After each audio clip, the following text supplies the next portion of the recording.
Alden Richards naman? Yun nga eh, kahit ako wala rin akong update. Kasi ang last kong update was sabi in-edit pa ni Direk Alden. Kasi sana...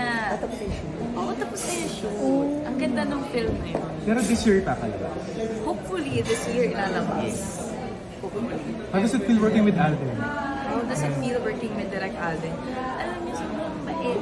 Sobrang bait na Alden. Wala akong masabing iba. And then, ang galing niya kasi he switches from being an actor to director.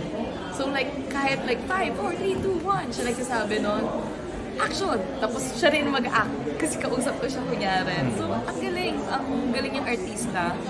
And sweet.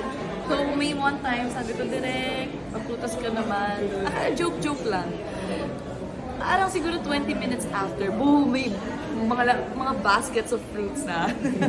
Tapos, binigay din namin sa mga kasama namin. So, yun, kasi siya.